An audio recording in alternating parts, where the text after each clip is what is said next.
बच्चों, मैं ज्योति सिंगौर। आज हम कक्षा 11वीं इकाई 7 इसके महत्वपूर्ण प्रश्नों को समझेंगे। इकाई 7 जो हमारी है अध्याय 3 से बनाई गई है, जिसमें है हमारा उदारीकरण, निजीकरण एवं वैश्वीकरण। इस इकाई में जो आवंटित अंक हैं वो 15 हैं और जो सबसे अधिक इकाई यदि हम इस बुक से देखें भारतीय अर्थव्यवस्था वाली, उसमें सबसे अधिक अंक जो आवंटित अंक हैं इसी इकाई 7 में हैं। इसमें हमको 3 वस्तुनिष्ठ प्रश्न आएँगे, 3 अंक का 1 प्रश्न, 4 अंक का 1 प्रश्न और 5 अंक का 1 प्रश्न। तो इस तरह से आपने देखा कि सबसे अधिक अंक से इसी पाठ से आने वाला है। तो जब इस पाठ से सबसे अधिक अंक से आने वाला है, इसका तात्पर्य है कि ये इकाई बहुत महत्वपूर्ण होगी। आपको पता है इतने कमेंट बच्चों के आ रहे थे कि एग्ज़ाम होंगे कि नहीं होंगे, तो मैंने यही कहा था कि जैसा गवर्नमेंट का नियम आएगा या जैसे ही कोई ऑर्डर निकलेगा, है ना? तो ये आप ये चीज़ समझ लीजिए कि कोई भी जो पढ़ाई करते हैं, आप केवल अंकों के लिए नहीं करते हैं। जो हमारा सिलेबस का डिवाइडेशन है, वो इस आधार पर होता है कि हम 12वीं तक में इतना हमारा नॉलेज होना चाहिए और ये अर्थशास्त्र का सबसे महत्वपूर्ण टॉपिक है। ऐसा कभी हो ही नहीं सकता कि कोई एग्ज़ाम में आपको इससे संबंधित कोई प्रश्न ना पूछा जाए। ये हमारे देश की अर्थव्यवस्था का टर्निंग पॉइंट था। इसीलिए ये टॉपिक को आपको ज़रूर समझना चाहिए। मुझे पता है कि आप पढ़ना चाहते या नहीं पढ़ना चाहते, लेकिन आपको कॉपी में तो लिखना ही पड़ेगा। ऐसा नहीं है, एग्ज़ाम का पैटर्न चेंज हो सकता है, ऑनलाइन हो सकता है या आप घर में बैठ के ओपन बुक एग्ज़ाम हो सकता है, तब भी आपको आंसर्स तो लिखने पड़ेंगे ना और नॉलेज भी होना ही चाहिए। इसीलिए मैंने सोचा कि नहीं, इस इकाई का भी आपको ज़रूर वीडियो बनाऊँ, जिससे कि आपको ये जो चीज़ें हैं, ये भविष्य में कभी भी आप एलपीजी सुने तो आप ऐसा अनुभव ना करें कि आपने तो ये वर्ड सुना ही नहीं है। क्योंकि अर्थशास्त्र में ये तीनों वर्ड के बिना अर्थशास्त्र है ही नहीं। क्योंकि हमारे देश की जो अर्थव्यवस्था में जो भी परिवर्तन है, वो सब सिर्फ़ इसकी वजह से है। तो इस दृष्टिकोण से ये बहुत महत्वपूर्ण टॉपिक है, एलपीजी।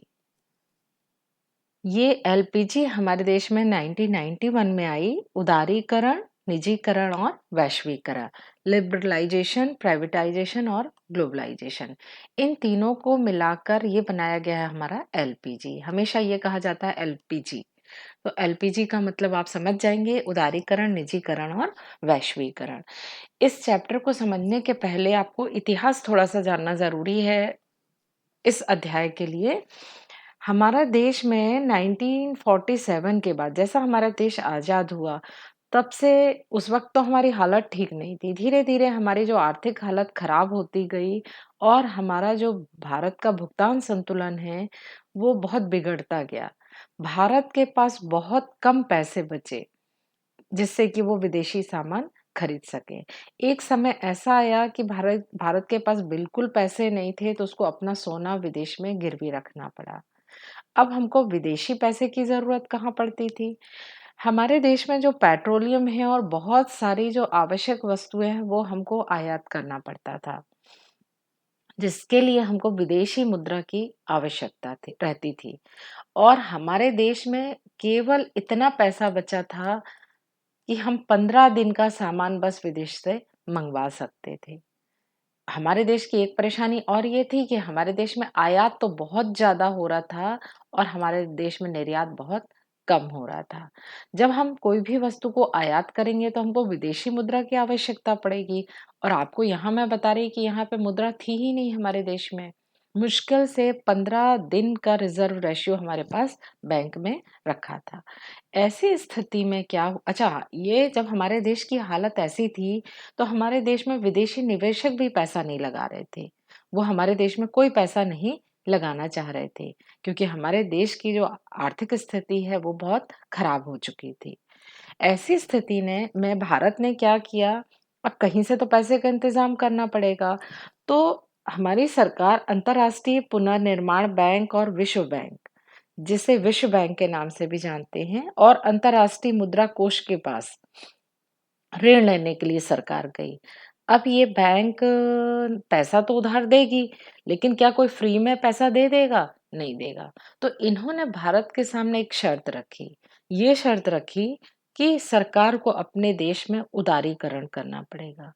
निजी क्षेत्र पे जितने प्रतिबंध लगे हुए हैं, इसको हटाना पड़ेगा और भारत को अंतर्राष्ट्रीय मुद्रा कोष और विश्व कोष की ये शर्तें मान ली और नई आर्थिक नीतियों की शुरुआत हुई। यानी हमको विदेशी व्यापार पर भी जितने प्रतिबंध लगे थे, इनको भी हटाना पड़ा। तो कहने का मतलब है ये जो एलपीजी है 1991 नई आर्थिक नीति, ये हमारे देश का टर्निंग पॉइंट है। आप जो अभी विदेशी फ़ोन, विदेशी कार और इतनी सब चीज़ें देखते हैं कि आप ऑनलाइन तुरंत ऑर्डर करते हैं, विश्व के किसी भी देश से आपका सामान आ जाता है और आप यदि यहाँ बना रहे हैं और आप बेचना चाहते हैं किसी भी देश में, तो आप अपना सामान बेच सकते हैं। तो इस तरह के जो आप जिस पर्यावरण में रह रहे हैं, वो किसका नतीजा था? एलपीजी का। तो इस दृष्टिकोण से आपको एलपीजी का जानना बहुत आवश्यक है। उदारीकरण क्या है? उदारीकरण के पहले क्या होता था? कभी भी निजी क्षेत्र को आपको कोई उद्योग धंधा शुरू करना है तो आपको पहले सरकार से लाइसेंस लेना पड़ता था। क्या लेना पड़ता था? लाइसेंस लेना पड़ता था। तो ये इस तरह से उदार हो गई अब सरकार की लाइसेंसिंग प्रणाली को थोड़ा शिथिल कर दिया। निजीकरण, निजीकरण का अर्थ होता है निजी क्षेत्रों को देना। ये शब्द से भी आप बहुत परिचित हैं। जभी भी आप न्यूज़ सुनते हैं कि ट्रेन का निजीकरण हो गया, स्टेशन का निजीकरण हो गया, एयरपोर्ट का निजीकरण हो गया, इस कंपनी का निजीकरण हो गया। तो निजीकरण का मतलब है जब सरकारी कंपनी को हम किसके हाथों में दे देते हैं, कोई भी सार्वजनिक क्षेत्र को हम निजी हाथों में, प्राइवेट लोगों को दे देते हैं, वो कहलाता है निजीकरण। और ये है वैश्वीकरण। वैश्वीकरण किसके कहेंगे? विश्व से संबंधित होगा ये। जब हम ऐसा व्यापार कि पूरी दुनिया में हम व्यापार कर सकें, बहुत सारे जो प्रतिबंध है आयात निर्यात के, उस पे छूट मिल जाए, तो क्या हो जाए? ग्लोबलाइजेशन हो जाएगा। इस तरह आप समझ गए, उदार होना, निजी दे हाथों में देना, वैश्वीकरण का मतलब है विश्व भर से व्यापार। पहला वस्तुनिष्ठ है हमारा भारतीय अर्थव्यवस्था है। ऑप्शन हमको दिया है पूंजीवादी, समाजवादी, मिश्रित और राष्ट्रवादी। ये प्रश्न का उत्तर तो आपको खुद ही बन जाएगा क्योंकि 10वीं में भी पढ़े हैं और पूर्व की क्लास में भी आप पढ़े हो। 10वीं में तो आपने पढ़ा ही है कि हमारी अर्थव्यवस्था मिश्रित अर्थव्यवस्था है। कैसी है? मिश्रित अर्थव्यवस्था। अगला प्रश्न है हमारा उदारीकरण में प्रतिबंधों को दूर करने के लिए अर्थव्यवस्था में कौन सी नीति अपनाई?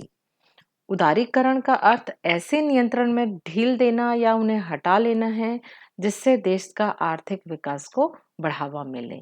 तो ये प्रतिबंधित व्यापार तो नहीं हो सकता, स्वदेशी व्यापार भी नहीं हो सकता, विदेशी व्यापार भी नहीं हो सकता। तो इसका सही उत्तर क्या होगा? मुक्त व्यापार।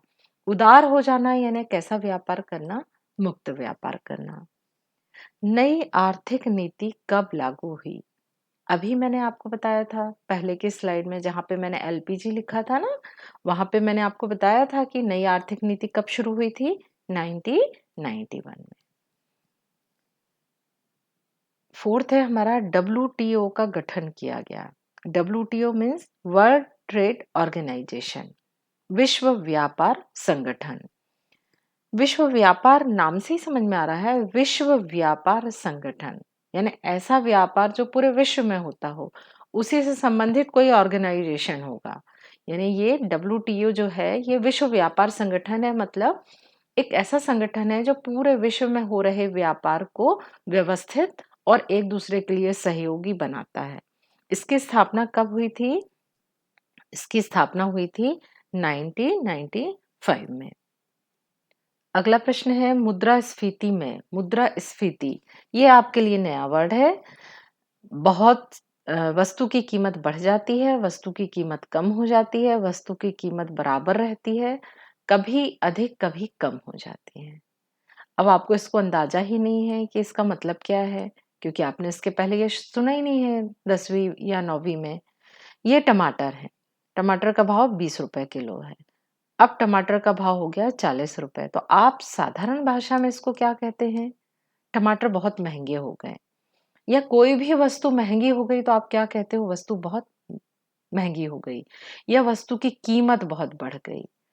जो हम वस्तु की कीमत बढ़ गई शब्द बोलते हैं, उसे ही हम अर्थशास्त्र में मुद्रास्फीति कहते हैं। क्या कहते हैं? मुद्रास्फीति।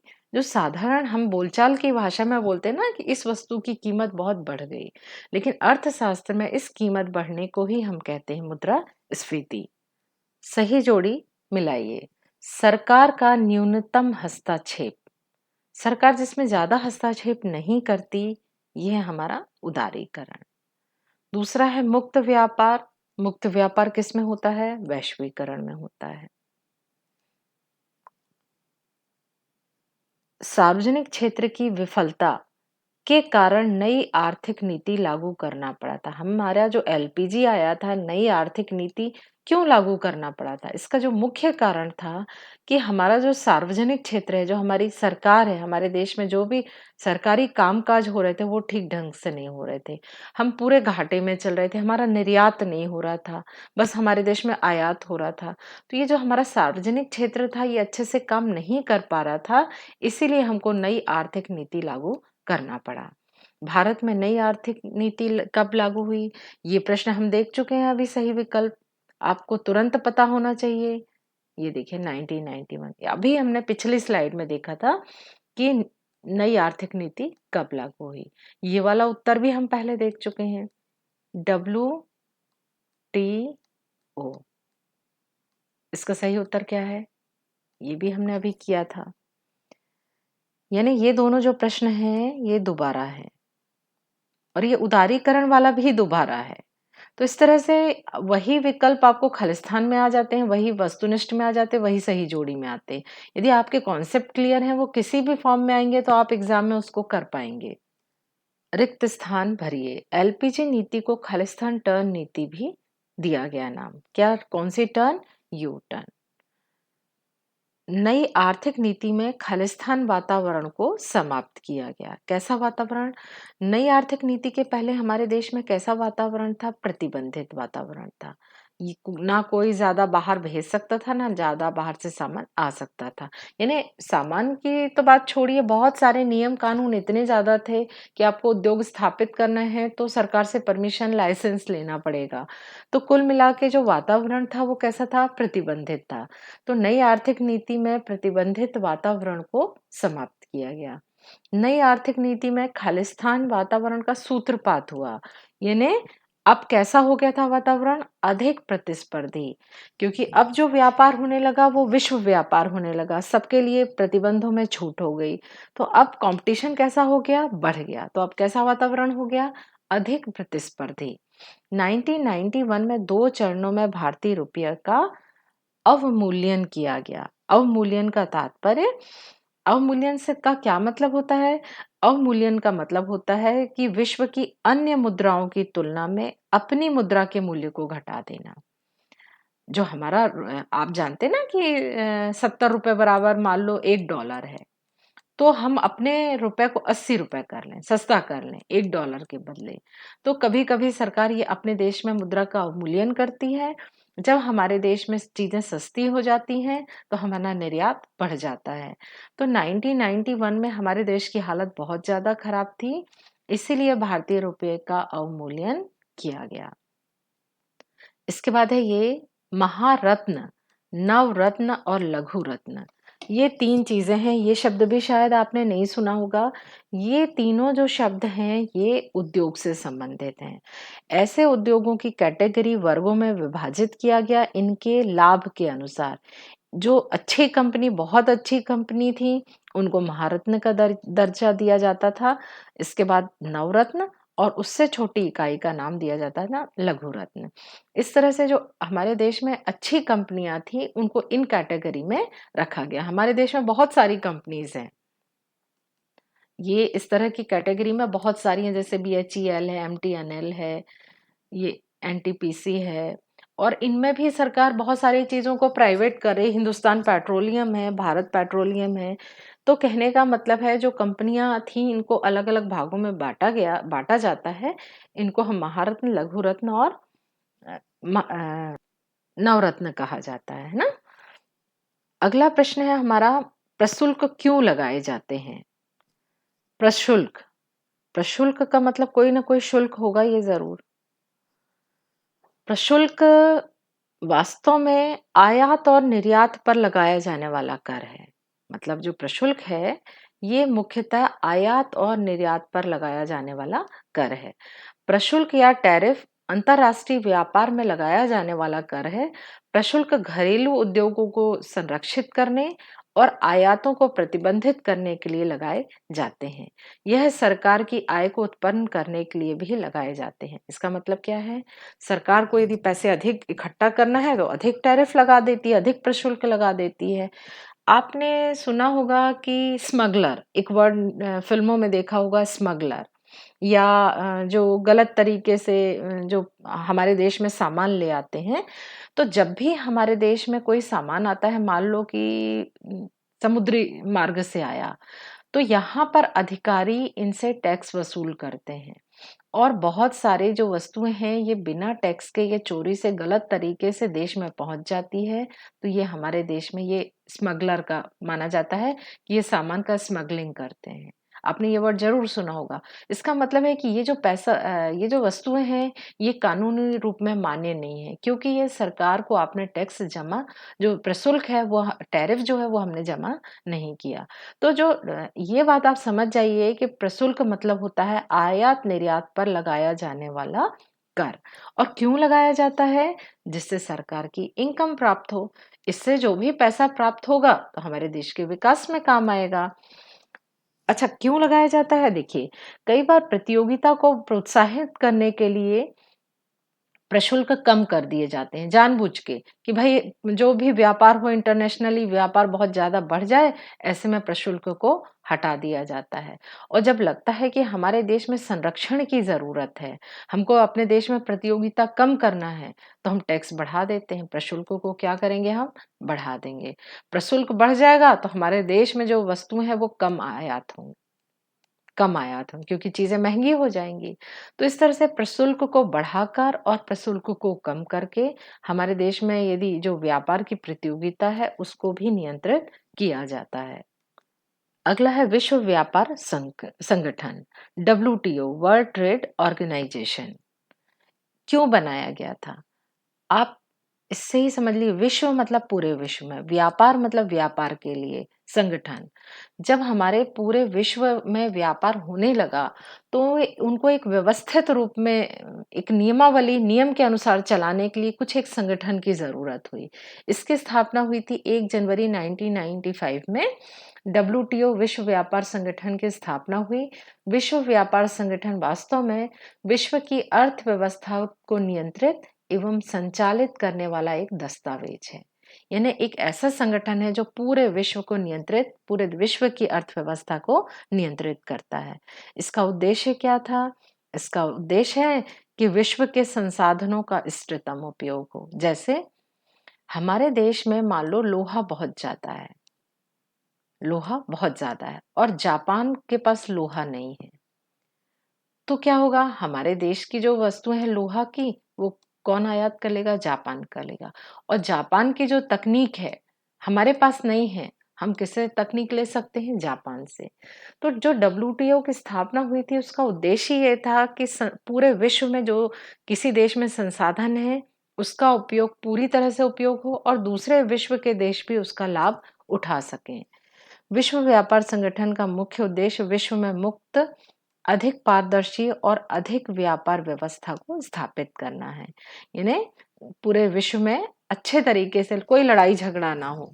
उसको देखने वाला एक मॉनिटर तो होना चाहिए जो सभी देशों की आपस के मतभेद हैं और आपस की जो दूरियां हैं और एक अच्छे व्यापार का नियम है, वो बना सकें और उसको लागू करवा सकें। उदारीकरण की नीति की प्रमुख विशेषता लिखिए। उदारीकरण से तात्पर्य उद्योग तथा व्यापार को अनावश्यक प्रतिबंधों से मुक्त करके अधिक प्रतिस्पर्धी बनाना है। उदारीकरण की विशेषता क्या-क्या है? लाइसेंस और परमिट पे लगे विभिन्न नियंत्रण को समाप्त करना, आर्थिक विकास की प्रक्रिया में जो-जो रुकावट थी उनको दूर करना, विदेशियों को बढ़ावा देना, इसीलिए ताकि हमारे देश में निवेश अधिक होगा, तो रोजगार अधिक होगा, उत्पादन अधिक होगा।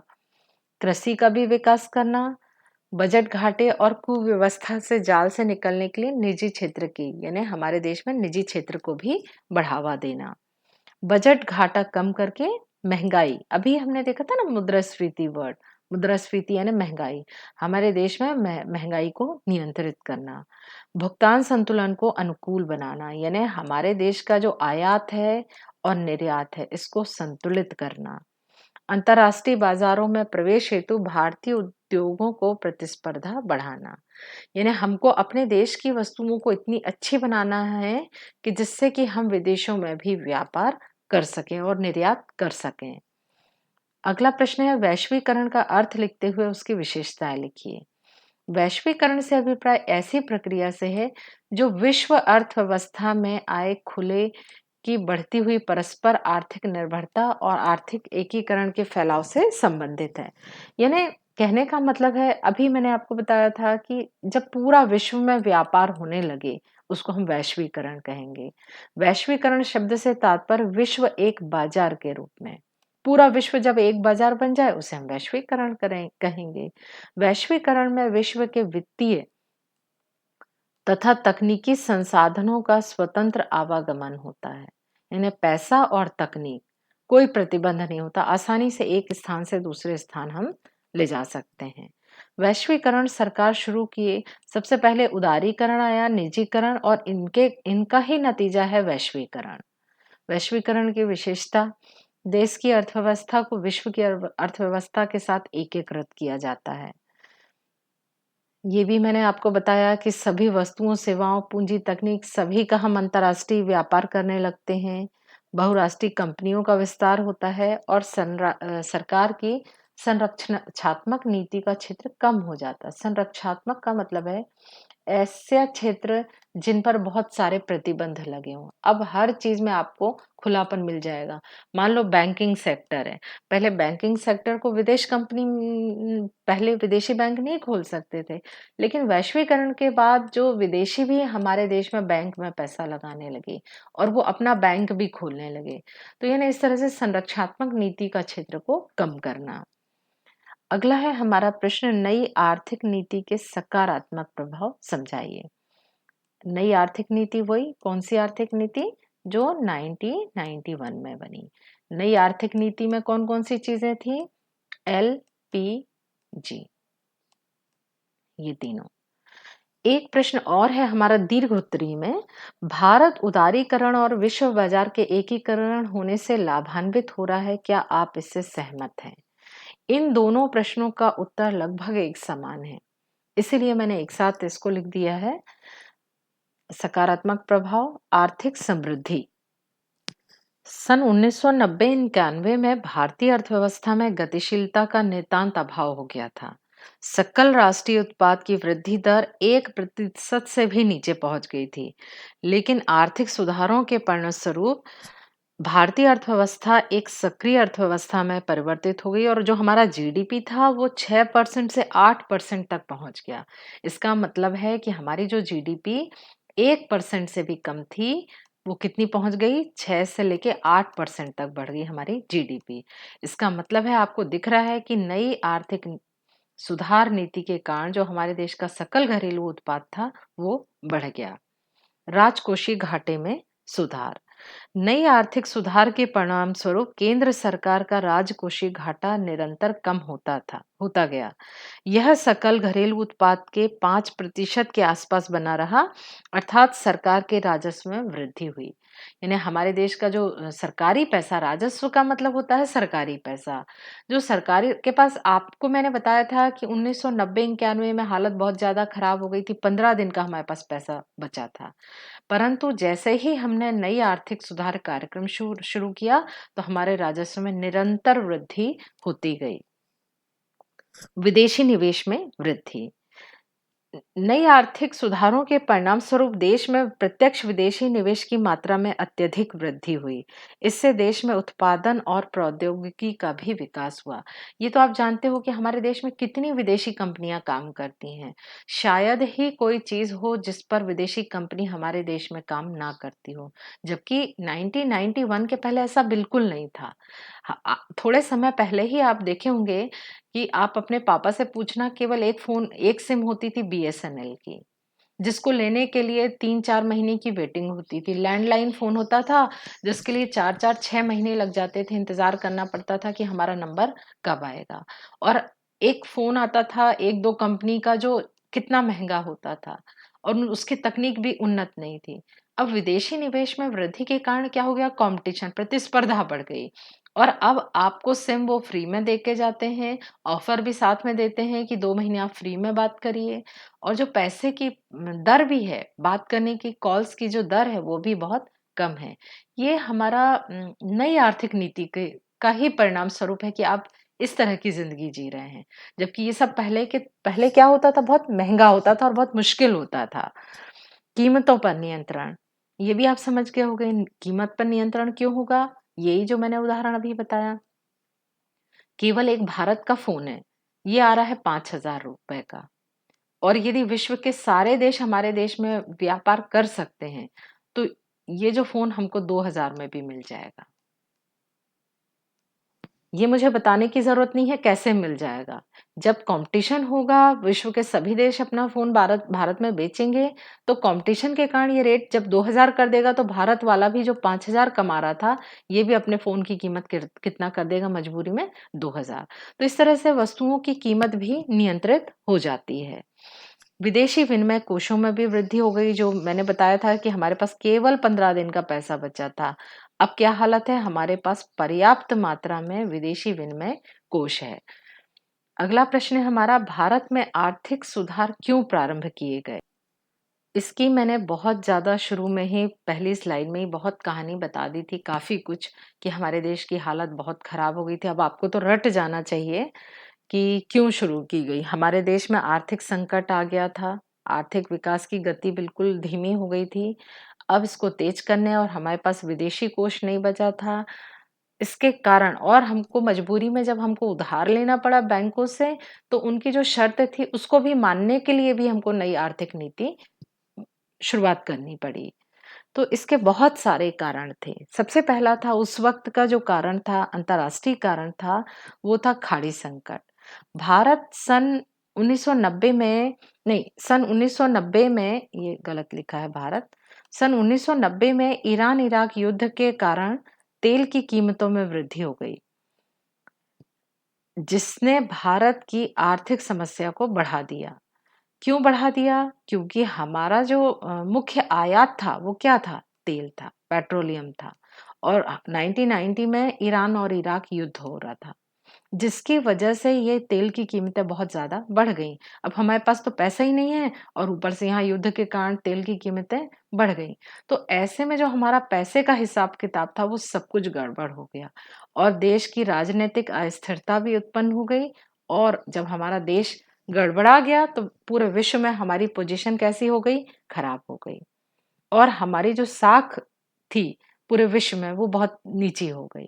तो ये बहुत बड़ा कारण था हमारे स्थिति गड़बड़ होने का। सबसे मुख्य कारण था पेट्रोलियम पदार्थों की कीमतों में वृद्धि और वो क्यों हुई थी? उस वक़्त युद्ध हुआ था ईरान और इराक का।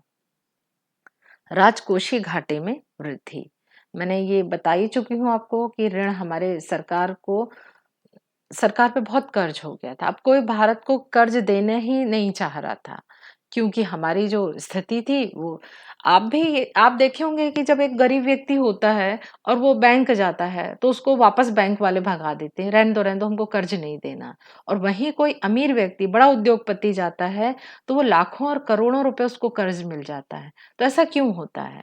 ऐसा इसलिए होता है क्योंकि एक गरीब व्यक्ति के पास कोई साख ही नहीं है, उसकी कोई इज़्ज़त ही नहीं है, उसके पास कोई सा इज़्ज़त नहीं, मतलब ये नहीं है कि फिज़िकल रूप से इज़्ज़त की बात नहीं कर रही मैं।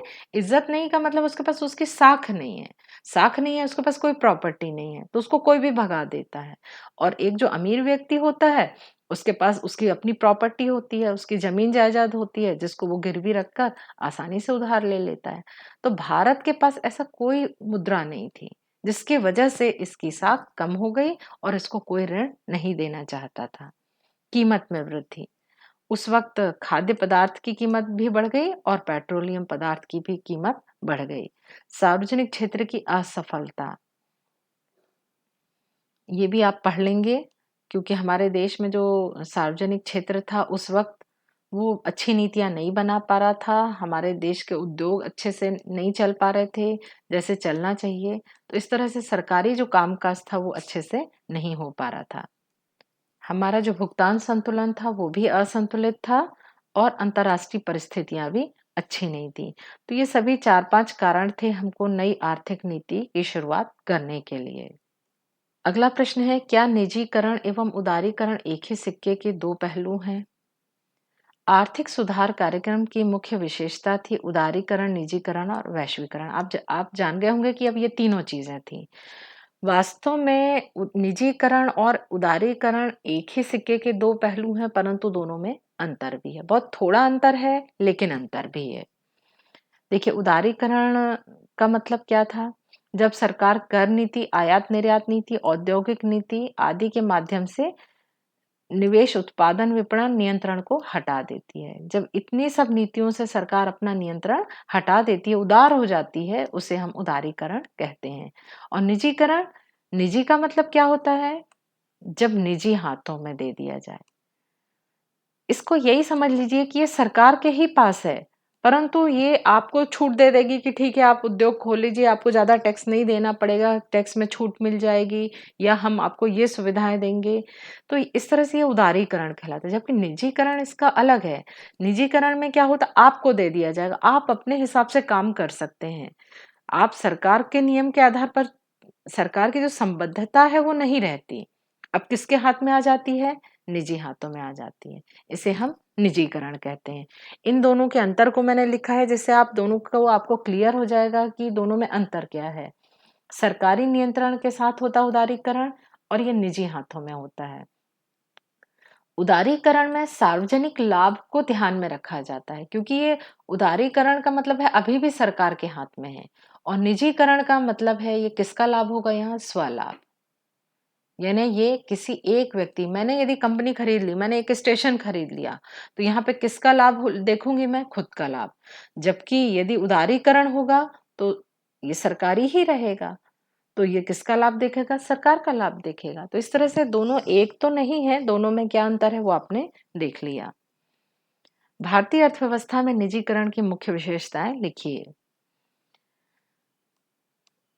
निजी क्षेत्र में हस्तांतरित कर दिए जाते हैं।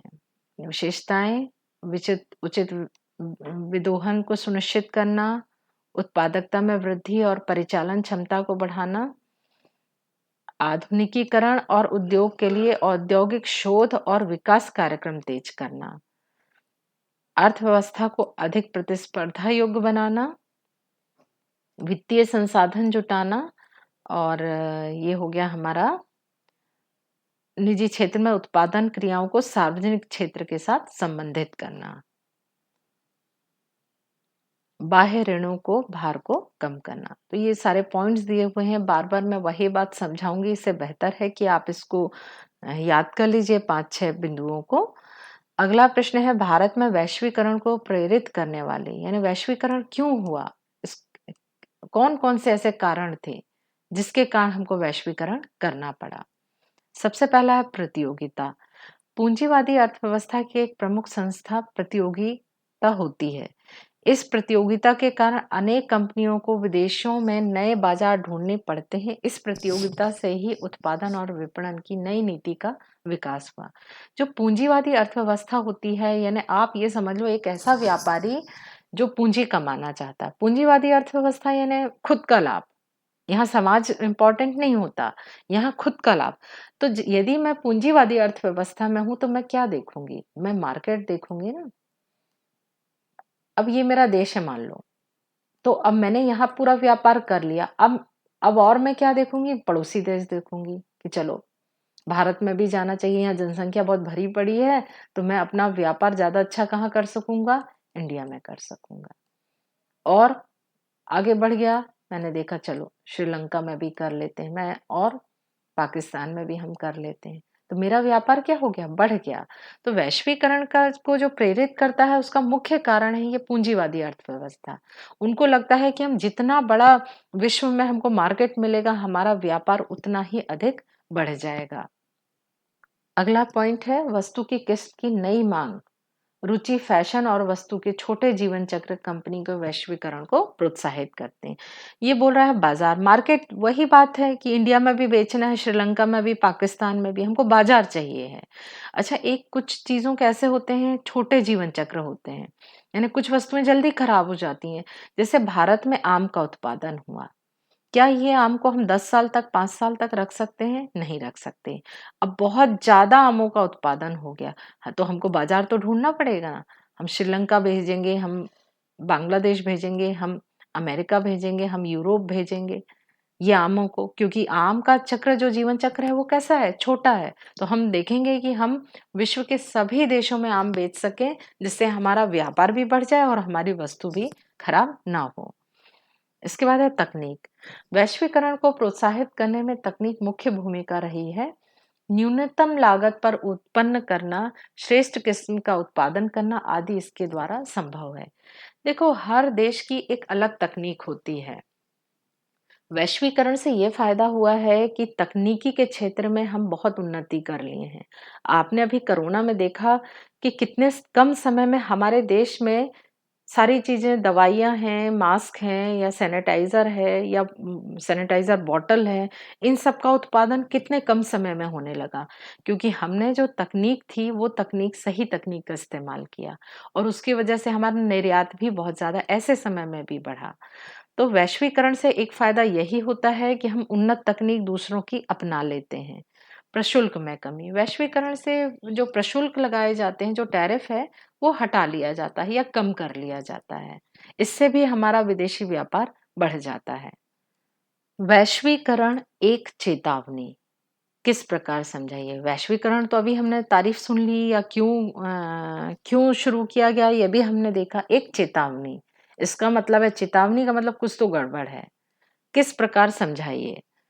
यानी वैश्वीकरण के सब फायदे फायदे तो नहीं होंगे, कुछ नुकसान भी होगा। तो सबसे बड़ा नुकसान तो क्या हुआ वैश्वीकरण से? कृषि की उपेक्षा होने लगी। सारा जो ध्यान था वो औद्योगिक क्षेत्र पर चला गया और कृषि क्षेत्र पर उतना अधिक ध्यान नहीं दिया गया। जबकि हमारा देश कैसा प्रधान देश है? कृषि प्रधान देश है। इस वजह से आज भी हमारा देश जितनी उन्नति करना चाहिए था वो नहीं कर पाया। विकास की प्रक्रिया का शहरी केंद्रीकरण, जो वैश्वीकरण हुआ उसमें औद्योगिकीकरण हुआ और जब उद्योगों का विकास हुआ तो वो ज्यादातर कहाँ हुआ? शहर में हुआ। गांव तो पीछे के पीछे रह गए। आय की असमानता, यहाँ भी कारण ऊपर से जुड़ा हुआ है। जब शहरों में ही अकेले नौकरी मिल रही थी, शहर में ही उद्योग स्थापित हो रहे थे, जबकि हमारे देश की जो ज्यादा जनसंख्या है वो गांव और छोटे शहर में रहती है, जिनको कोई लाभ नहीं मिल सका। तो शहर के लोग तो बहुत अमीर होते गए और गांव के लोग और अधिक गरीब होते गए। आर्थिक औपनिवेशवाद, वैश्वीकरण के परिणाम स्वरूप अनेक कंपनियां देश में स्थापित हो गई। ये कंपनियां क्या करने लगी? हमारे देश का जो संसाधन है इससे बहुत अधिक लाभ कमाने लगी और इसका कुछ हिस्सा हमको मिला और ज्यादातर हिस्सा विदेशी कंपनियां कमाने लगी। तो जो बड़ा लाभ है ये खुद ले रही हैं और जो हमारे देश को थोड़ा बहुत रोजगार और आय प्राप्त हो रही है, टैक्स प्राप्त हो रहा है, परंतु जो बड़ा अधिक लाभ है वो विदेशी कंपनियां कमा रही हैं। उपभोक्तावाद का प्रसार, उपभोग यानी हम बहुत ज़्यादा उपभोग वस्तुओं पे विश्वास करने लगे हैं। हमने ब्रांड देखा कि कार की कीमत है 1 करोड़। यदि मेरी उतनी हिम्मत नहीं है तब भी मैं शौक में या दिखाने के लिए कि मैं अमेरिका की, मैं जापान की कार खरीद सकता हूँ या मैं ब्रांडेड कपड़े पहनता हूँ या मैं ब्रांडेड घड़ी पहनता हूँ। तो ये सब नतीजा जो हुआ है उपभोक्तावाद का, ये वैश्वीकरण के कारण हुआ। हमको जो चीज़ें ज़रूरत नहीं है इसके बाद भी हम वो उन चीज़ों पर अनाप-शनाप खर्च करने लगे हैं। सांस्कृतिक मूल्यों का भी हास्य हुआ है। क्यों हुआ है? क्योंकि हम दूसरों का कल्चर देखकर हमारे दिमाग में, समाज में अनेक विकृतियां आ गई हैं वैश्वीकरण के कारण। तो इस तरह से वैश्वीकरण का केवल फायदा नहीं हुआ है बल्कि नुकसान भी हुआ है। अगला प्रश्न है, क्या आपके विचार से केवल घाटे में, ध्यान से पढ़ना, केवल घाटे में चल रहे सरकारी उपक्रम का निजीकरण कर देना चाहिए? यानी ऐसी कंपनियां जो घाटे में चल रही हैं, इनको हमको प्राइवेट हाथों में दे देना चाहिए क्या? अब एक प्रश्न और इम्पोर्टेंट है, क्या आपके विचार से, यानी आपका क्या विचार है? देखिए, ये जो प्रश्न है ये एनालिटिकल है, इसमें दोनों उत्तर हो सकते हैं। और ये आपके विचार पूछा है, ये ऐसा प्रश्न है जिसमें आपको पूरे नंबर मिलेंगे, बस आपको तर्क लिखना पड़ेगा। यहाँ आपको मेरा तर्क नहीं लिखना है या बुक का तर्क नहीं लिखना है, आपके मन में सोचिए कि क्या करना चाहिए। एक प्रश्न और है हमारा चौथे नंबर का, लाभ कमा रहे, यहाँ घाटा आ रहा था और यहाँ क्या क्या आ रहा है, लाभ कमा रहे सार्वजनिक उपक्रमों का निजीकरण कर देना चाहिए। यहाँ कह रहा है घाटे में चलने वाला और यहाँ कह रहा है लाभ कमा रहे सार्वजनिक उपकरण का निजीकरण कर देना चाहिए। क्या आप इस विचार से सहमत हैं? तो इन दोनों प्रश्न को, ये एनालिटिकल क्वेश्चन है और अगले साल कक्षा 12वीं में इसी तरह के प्रश्न पूछे जाएंगे, जो आपकी समझ, आपकी सोच को आपको लिखना पड़ेगा। फिर भी मैंने यहाँ उत्तर लिखा है, ज़रूरी नहीं है कि इसका उत्तर यही हो। आप हो सकता है कि मेरे मत से सहमत ना हो, तो आपका जो मत है वो भी उत्तर सही होगा। लाभ कमा रहे सार्वजनिक उपक्रमों का निजीकरण नहीं करना चाहिए। मैं क्या कह रही हूँ कि लाभ कमा रहे सार्वजनिक उपक्रमों का निजीकरण नहीं करना चाहिए। मेरा ये मानना है कि जो घाटे चल रहे हैं, उद्योग चल रहे हैं, उनका निजीकरण कर देना चाहिए। क्यों? मैं ये मानती हूँ कि जो लाभ कमा रहे हैं उससे तो हमको रेवेन्यू, पैसा प्राप्त हो रहा है। अब पैसा मिल रहा है, उस पैसे से ही तो हमारे देश का विकास होगा।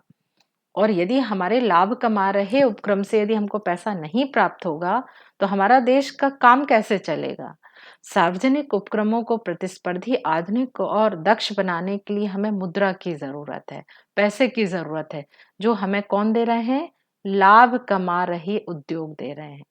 तो मेरा मत है कि लाभ कमाने वालों को तो नहीं देना चाहिए, बल्कि जो घाटे में चल रहे हैं, उन उपक्रमों को निजीकरण कर देना चाहिए। घाटे में चल रहे निजी उपकरणों को उपक्रम को निजीकरण करने से क्या फायदा होगा? यहाँ उचित प्रबंधन और सही मैनेजमेंट से ये जो निजी व्यक्ति होगा, ये उस घाटे वाली उद्योग को एक अच्छी इकाई के रूप में परिवर्तित कर देगा। क्योंकि आप बहुत अच्छे से जानते हैं कि वहीं एक सरकारी संस्था में जो कामकाज होता है, उसका तरीका होता है, वो अलग होता है और निजी कंपनी का काम करने का तरीका अलग होता है। तो ये हम मान सकते हैं कि यदि निजीकरण कर दिया जाएगा, तो ये जो उद्योग हैं, ये अपने आप सुधर जाएँगे और ये इनका प्रबंधन सही हो जाएगा, तो ये भी लाभ कमाने लगेंगे।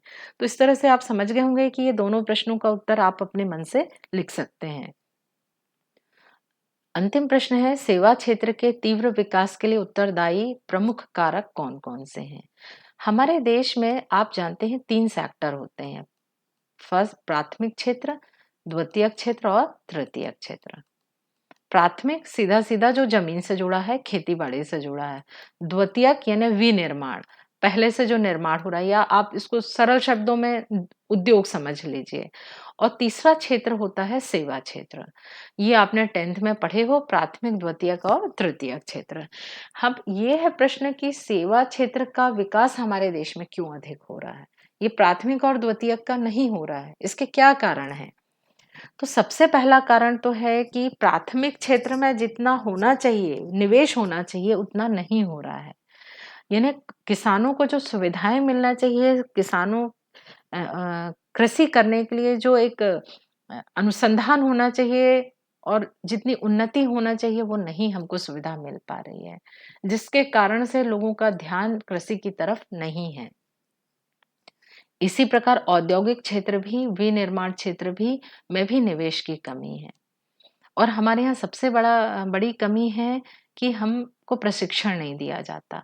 हम पढ़ लेते हैं, 12वीं तक पढ़ लेंगे, हमको कोई औद्योगिक टेक्निकल ज्ञान नहीं होता है। हम आईटीआई नहीं करते हैं। यानी हमको बहुत सारी चीज़ें जो टेक्निकल ज्ञान की ज़रूरत है, वो नहीं है, जिसकी वजह से हम औद्योगिक क्षेत्र में उतना ध्यान नहीं दे पा रहे। अब बचता है हमारा सेवा क्षेत्र तीसरा। तो जो भी श्रमिक हैं, युवा श्रमिक हैं, वो विनिर्माण की बजाय में सेवा क्षेत्र पे जाना चाहते हैं। भारत में सेवा क्षेत्र की में वृद्धि दर कृषि और उद्योग से अधिक है। यह दूसरा सबसे तेज गति से उभरता क्षेत्र है। सेवा क्षेत्र मौजूदा समय में अन्य क्षेत्र के मुकाबले में सबसे अच्छी स्थिति में है।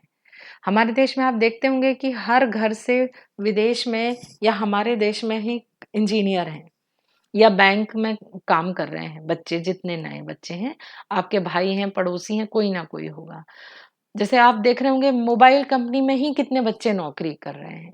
तो हमारे देश में ये जो सेवा क्षेत्र है 50% तक केवल मोबाइल क्षेत्र की वजह से बढ़ गया है।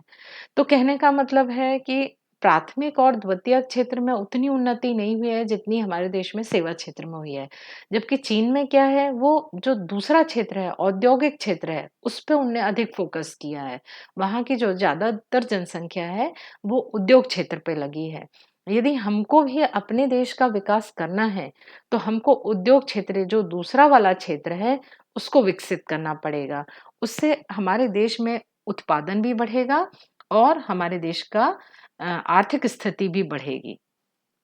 इस तरह से ये हमारी इकाई 7 थी। आपके कक्षा 11वीं का कोर्स पूरा होता है। मुझे विश्वास है कि आप ये लेसन भी कर लीजिए और आपको परीक्षा में क्वेश्चन के आंसर तो लिखना ही पड़ेगा। इसीलिए मैंने आपको सारे क्वेश्चंस करवा दिए हैं। Thank you. All the best for your exam.